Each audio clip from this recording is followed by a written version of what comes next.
This is Chapter 8. It's the beginning of our biodiversity unit. And in Chapter 8, we discuss microscopic organisms, and this is Section 8A. So these are the areas, the sections that we're going to be studying in Chapter 8.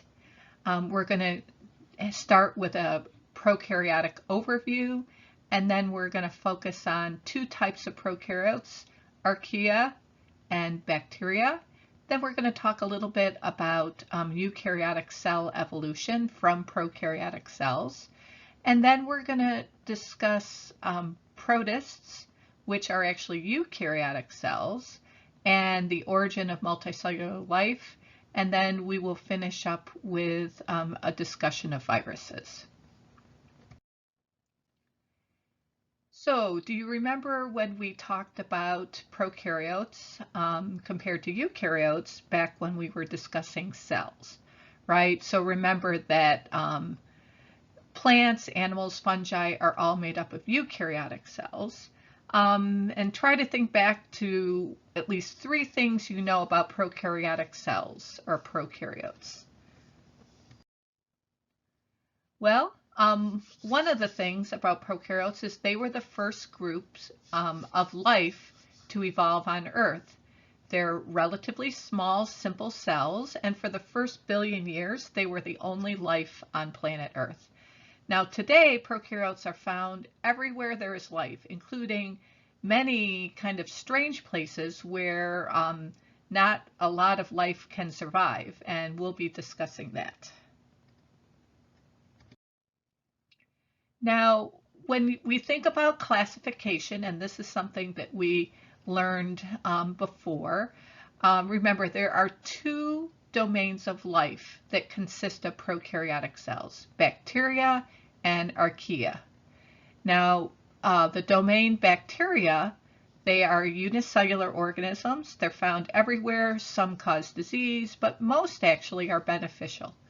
The domain archaea are also unicellular, also prokaryotic cells. They're very interesting because they often live in extreme conditions, high salt, high temperatures, in the presence of methane. So we'll be discussing those as well.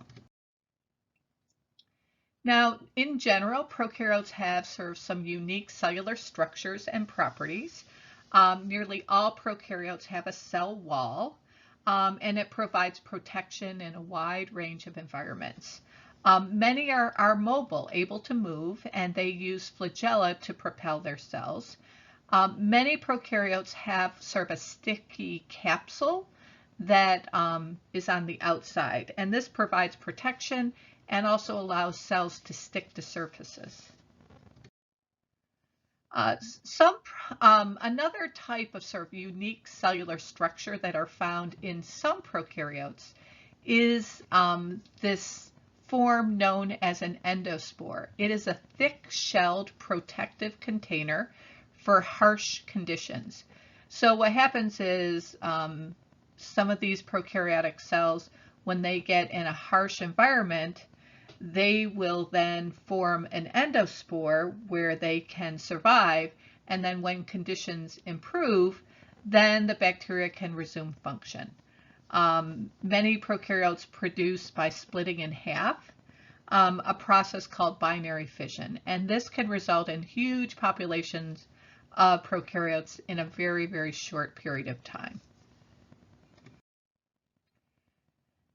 Now, prokaryotes exhibit a wide range of shapes and structures. 3 types of shapes that are found in bacteria, for example. One are cocci. They have a spherical shape, and that's what you see here. The next is bacilli. They are rod-shaped. And then finally, there are spiral or spirilla or curve-shaped prokaryotes. Some of these, like cocci and bacilli, can be found either in single or in chains. Spirals tend to occur mostly singly. Now, prokaryotes exhibit a wide range of nutritional habits. So, in addition to photosynthesis and the consumption of other organisms, Many prokaryotes can even produce their own food directly from the environment.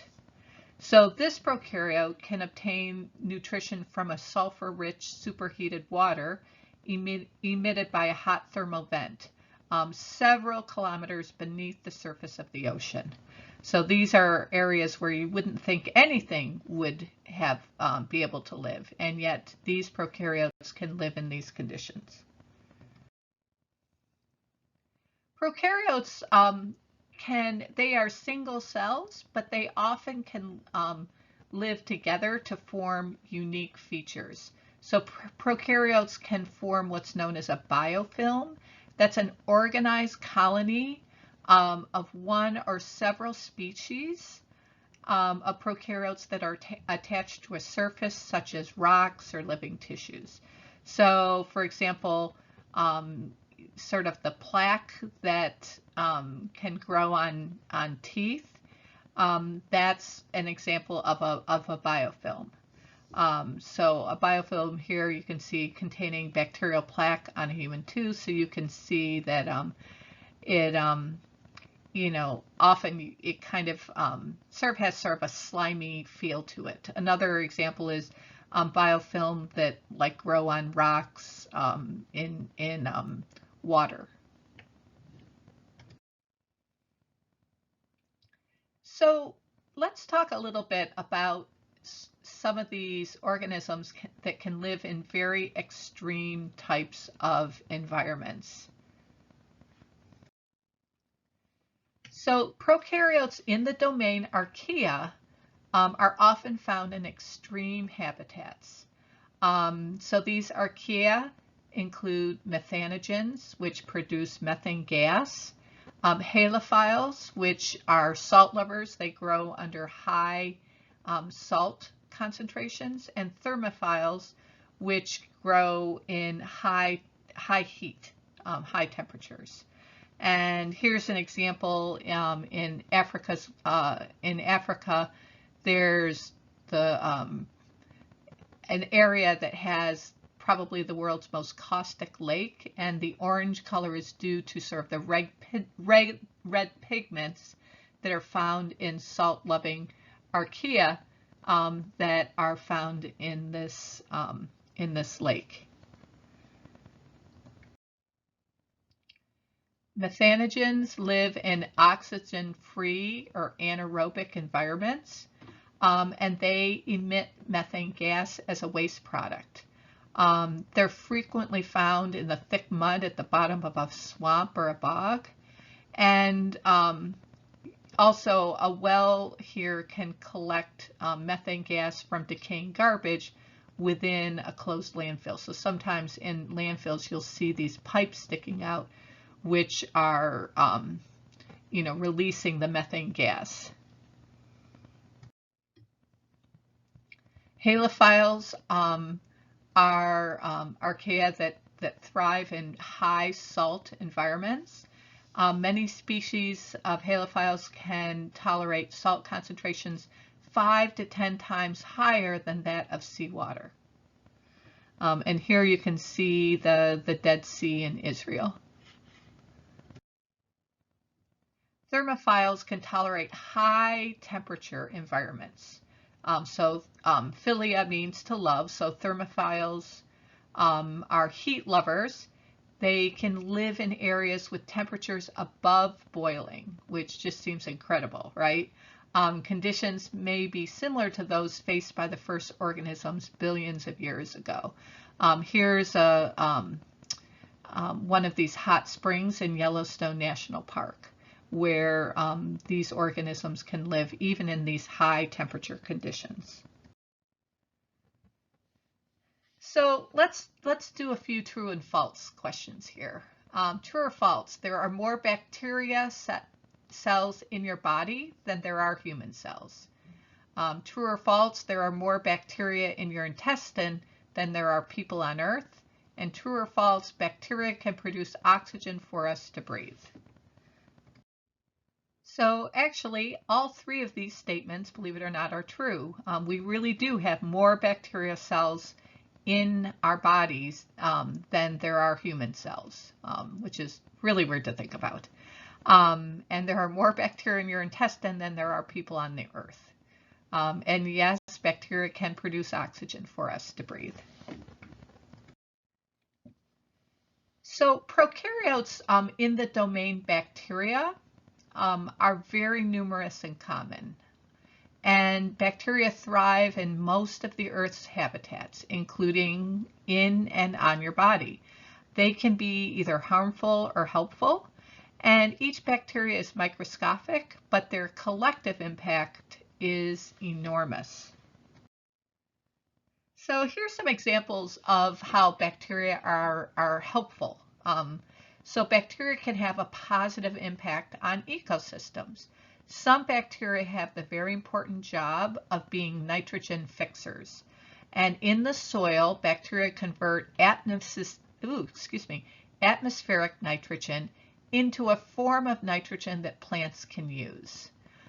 So this is what's called a symbiotic relationship between the plant and the bacteria. And it's very, very important in how nitrogen moves within an ecosystem. Bacteria are also important decomposers. Without the breakdown of dead organisms, plants and animals could not survive. So two ways that bacteria are very important in ecosystems. Helpful bacteria also have a positive impact on human society. Bacteria are important in sewage treatment. There are microbes that decompose the sludge, helping to recycle nutrients.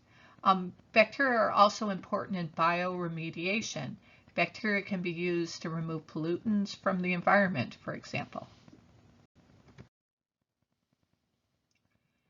Now, bacterial infections account for about half of all human diseases. So while the majority of bacteria are helpful, there are bacteria, as we know, that cause infections. And so pathogens are the relatively few species of bacteria that can cause serious illness.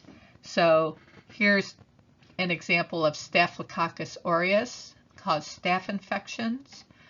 Here's Bacillus anthracis. This is causes anthrax. Here's Salmonella, which can cause an infection from food. And here is a spiral bacteria that actually grows in ticks and can cause Lyme disease.